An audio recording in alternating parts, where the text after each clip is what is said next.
Chapitre 15. Alors, t'as rien à me dire? Charlie, les mains de part et d'autre du lavabo, scruta son visage dans le grand miroir de la salle de bain. Non? Mais le reflet resta muet, impassible, le regardant droit dans les yeux, attendant patiemment qu'il détourne le regard. Mais le reflet resta muet, impassible, le fixant droit dans les yeux, attendant patiemment qu'il détourne le regard.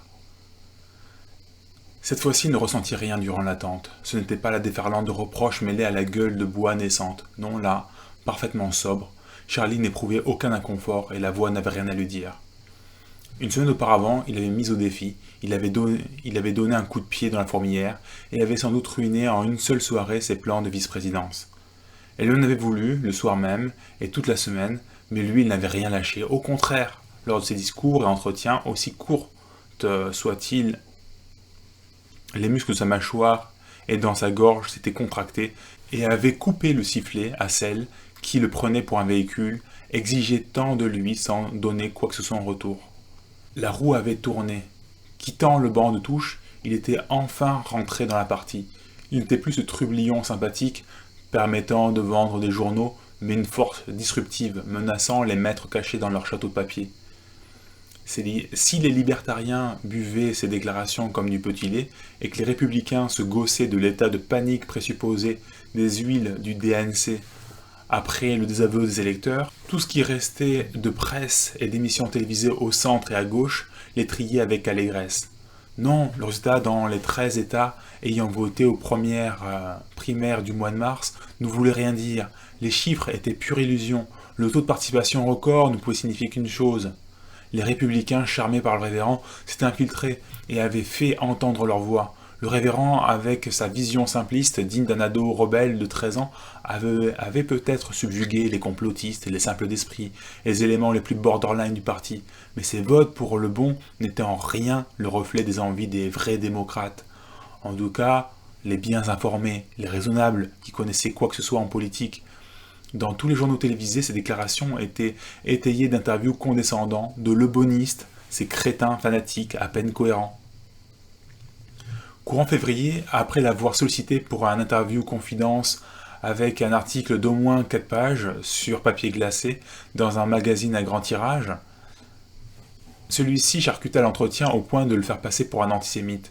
Mais c'était sans compter sur les contre-mesures proposées par la voix. L'interview avait été entièrement filmé de loin et enregistré de près avec un micro collé contre la poitrine de Charlie, comme dans un film de mafia. Les bandes furent envoyées au magazine incriminé, comme à la plupart des concurrents, toutes tendances confondues, et pendant une semaine, il n'y eut absolument aucun retour. Entre les morceaux de l'entretien détourné, ceux où l'on entendait le journaliste pousser le candidat Lebon d'un ton plein de connivence à dire des choses regrettables, et de longs plans où l'on voyait ce dernier essayer en vain de parler avec des responsables dans le magazine et d'autres organes de presse, la bande à Mavis eut de quoi monter un petit documentaire de 30 minutes. La fabrique à fake news. Charlie le savait très bien, une parole sans voix, ça n'atteint pas grand monde. Heureusement pour lui, la voix n'avait pas chômé durant l'année précédente, ni dans celle d'avant. C'est un peu comme si ça faisait 30 ans qu'elle préparait ses élections. À travers ses œuvres caritatives, le Temple du Sinaï s'était fait un nom dans tout le pays. À travers la campagne d'attaques médiatiques personnelles, alors qu'il était révérend débutant, Charlie avait pu toucher bien des pauvres et des opprimés. Ça lui avait aussi donné une excuse pour développer un pôle média solide. Et même si ces organisations étaient devenues de plus en plus puissantes, voire titanesques, Charlie avait gardé dans l'esprit du public cette image de champion des petites gens. Son redressement fiscal presque anodin à l'époque, vu qu'il était on ne peut plus en règle, était devenu ce cadeau qui ne cessait de donner. Il avait été plus ou moins établi que cette attaque, au travers du fisc, avait été téléguidée par des ennemis politiques. Et l'histoire avait renforcé son aura de David, explosant tous les Goliaths du monde, mais aussi en liant un plan typiquement républicain de réduction du poids de l'État fédéral et de la bureaucratie en général, avec des attaques contre le fisc. Il ne provoqua pas de rejet chez les électeurs démocrates. Pour lui, les administrations étaient un cancer prône aux métastases. Leur structure byzantine les rendait hermétiques au changement, à une certaine efficacité, mais surtout leur opacité en faisait un terreau fertile pour la lâcheté humaine. Plus personne ne se sentait responsable de quoi que ce soit. C'était l'interface idéale pour permettre aux différents pouvoirs occultes qu'ils soient de l'actionnariat ou des politiques corrompus, pour presser jusqu'à la dernière goutte le travailleur américain, celui qui était sur le terrain et qui suait eau et sang pour sa patrie, et pour que ses enfants aient une chance d'avoir des lendemains heureux. Les États-Unis, le pays qui faisait vibrer le cœur de Charlie, était une nation d'individus, de créatifs, d'entrepreneurs, de gens forts en personnalité, une méritocratie. Mais c'était aussi une nation qui se faisait égorger par des mains étrangères, ou pire encore, car comme il ne cessait de le répéter, ces Goldman Sachs, ces investisseurs à Wall Street, même quand ils avaient un passeport américain, n'avaient aucune sorte de loyauté envers leur pays et leurs propres voisins. Non, ils n'adoraient qu'un seul dieu, Moloch. À chaque fois qu'il se faisait vilipender et traité de fou populiste dans les médias à la solde du DNC, comme Heather Jones, Politico, CNN et MSNBC, ou même plus récemment des médias du bord opposé comme Fox News, sa chaîne câblée, Vision d'Espoir, voyait son nombre d'abonnements augmenter par milliers. À chaque fois que les sociétés de distribution des journaux dans les kiosques essayaient de leur demander des prix exorbitants pour diffuser La Voix du Sinaï, une autre manière de censurer le révérend, des volontaires se ruaient pour aider et diffuser la revue à moitié prix dans la rue. Ce n'était plus une campagne politique mais un mouvement, une vague que rien ne pouvait arrêter. Alors, tu n'as rien à me dire ? Nouveau miroir, nouvel hôtel, nouvelle ville, mais toujours le même silence. Seul ou avec sa femme, après la folie de la journée, les grands discours dans les salles de plus en plus grandes, il se retrouvait passablement déprimé de sa chambre d'hôtel. Seul devant son miroir et personne pour lui faire la réplique. Qu'est-ce qu'il aurait donné pour que la voix se fasse entendre et vide son sac? Il n'avait pas l'intention d'arrêter. Non, il se sentait vivant comme jamais, mais il se sentait très seul et en pleine descente. Un mur s'était dressé entre Kiss et lui. Son ami disait ne plus le reconnaître. Il lui disait des choses qui n'auraient pas dépareillé dans la masse des médias qui avaient juré d'avoir sa peau. Même s'il prétendait le contraire, Kiss avait toujours été contre cette idée de campagne présidentielle. Jalousie, possessivité, Charlie avait du mal à identifier la source du différend qui ne cessait de se creuser. Charlie est nu comme un verre. Il n'a d'autre compagnie que son reflet dans le grand miroir. Derrière la porte de la salle de bain, une chambre immense, une suite présidentielle. Charlie a l'impression d'entendre son téléphone sonner dans l'autre pièce. Il tend l'oreille mais non, il a juste halluciné. C'est juste Kiss qui lui manque. C'est juste la peur qu'une nouvelle tentative de rapprochement tombe à l'eau. Allô ? Je sais. J'insiste. Je ne devrais pas. Je parle dans le vide mais c'est trop important. Je venais d'écouter ton discours, Charlie. Je dois t'avouer que là, je suis sur les fesses. Il n'y a pas si longtemps, tu m'as demandé de te ramener sur Terre si tu commençais à prendre la grosse tête. C'était une idée qui nous avait fait bien rire. De mémoire, tu avais estimé qu'il te faudrait 1 ou 2 ans avec les codes nucléaires sous le coude pour que tu commences à dérailler. Pour rire, j'avais dit qu'il te faudrait moitié moins de temps. Mais là, mon bonhomme, je suis sans voix. Je croyais que c'était l'autre qui parlait avec une autorité toute puissante, que c'était l'autre avec lequel on ne pouvait discuter.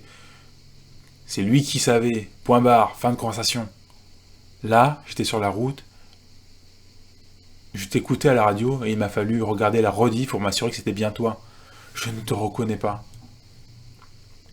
Chaque jour, ça empire. Déjà, en attaquant Gore et ses scientifiques en mentionnant le club de Rome, tu dragues les électeurs les plus extrémistes. Aux dépens des autres. Qu'est-ce qui est arrivé à ton projet d'attirer les gens en faisant appel à leur bon sens ? Alors, la semaine dernière, tu nous sortais que la Chine et ses prisonniers politiques volaient le travail des vrais Américains. Et là, tu m'as limite fait sortir de la route. Les Émirats arabes sont l'incarnation du mal, leurs dirigeants sont des démons. Et les présidents américains précédents se sont prostitués pour débarrer le pétrole. Ils ont vendu leurs fils pour protéger ces puissances démoniaques. Tu cherches quoi ? À provoquer des émeutes raciales ? Tu as beau rajouter que ton cœur saigne pour les musulmans, ses victimes collatérales, histoire de jouer au type raisonnable, et directement après tu rajoutes du moment qu'ils restent chez eux. Putain, désolé, mais putain ! Si jamais il y a une mosquée qui brûle dans les jours à venir, jamais je ne pourrais te le pardonner. Heureusement pour Charlie, nulle mosquée n'avait été mise à feu.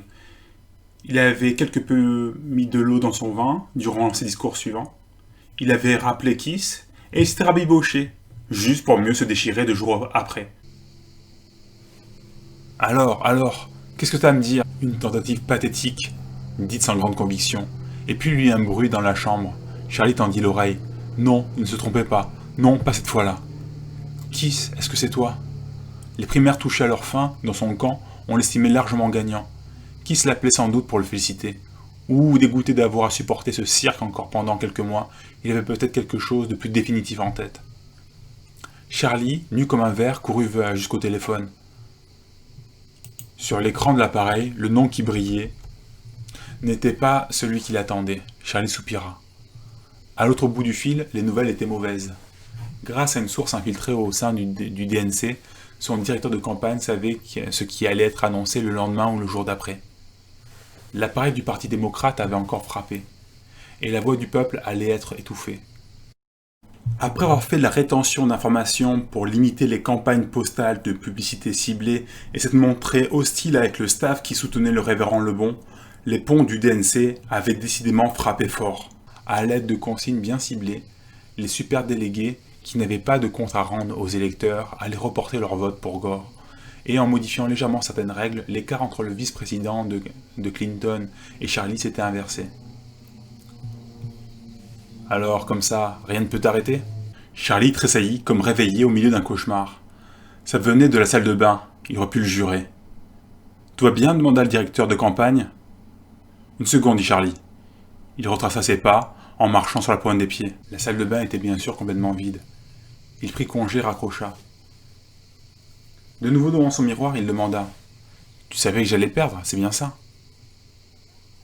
C'était une leçon pour moi? Tu voulais rejouer l'histoire d'Israël, perdu d'avance et pourtant triomphant? Et moi j'ai tout fait capoter? Toute sa vie, il avait lutté avec l'idée de prédétermination. Cette idée que certains hommes n'étaient créés que pour être damnés. Si Dieu savait tout, y compris le futur, alors il n'y avait pas d'échappatoire. Tout était fixé, et il n'y avait rien à faire. Dieu ne pouvait s'octroyer le droit de regarder dans le détail ce que ces créatures feraient. Sinon, il les piégeait. S'il ne savait pas, alors tout était possible. C'était la ligne de pensée qu'il avait héritée du révérend Cavalera, le seul moyen de s'extirper de la gang calviniste. Puis Hunter, son fils, féru de fantaisie et de science-fiction, lui avait offert une alternative, le multivers. À chaque fois qu'un choix est présenté à un homme, l'univers se démultiplie et offre autant d'embranchements qu'il y a d'issues possibles. Un multivers en croissance exponentielle. Le genre de modèle propre à vous faire exploser la tête, mais qui ne devait pas effrayer un être omniscient et omnipotent. Dieu pouvait connaître toutes les issues et maintenir le libre arbitre. C'était un rien indigeste mais parfait au demeurant. Là, nu, devant son miroir, Charlie était dans une impasse. Par ses choix, il avait fait dérailler le plan qu'avait eu Dieu pour lui. De tous les chemins possibles, il avait choisi l'impasse, et il devrait vivre avec. C'était un échec, mais il allait pouvoir revenir au pays, la tête haute. La machine lui avait volé sa victoire. Cerise sur le gâteau, il serait libre de reprendre sa vie d'avant. Charlie souffla, il était déçu, mais il était avant tout soulagé. Tout d'un coup, cette histoire lui semblait passablement ridicule. Il avait l'impression d'avoir vécu dans le délire de toute puissance d'un ado boutonneux, et quelque part c'était peut-être le cas. Il avait connu une seconde naissance grâce à la grande catharsis, et de là, il avait enfin pu grandir émotionnellement. Il avait beau avoir un corps usé par les années, au fond de lui, le vrai Charlie n'était qu'un ado. Les médias n'avaient pas idée d'à quel point ils avaient vu clair dans son jeu dès le début. Mais cette histoire était terminée. Retour à la normale, direction Kentucky. Il allait pouvoir se réconcilier avec Kiss. Ça ne se ferait pas en un jour, mais ils avaient le temps, non? Aucun d'eux n'avait de cancer ou quoi que ce soit. Tout allait bien se passer. Charlie mit son pyjama et plongea dans ses draps de soie. Il était souriant et plein d'espoir.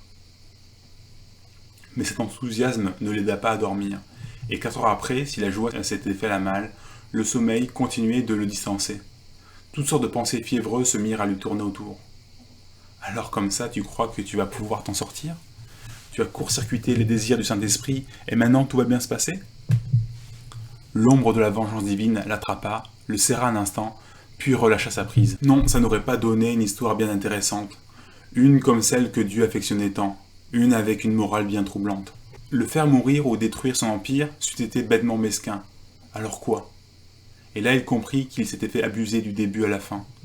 Il avait cru se rebeller, mais il avait fait exactement ce qu'on attendait de lui.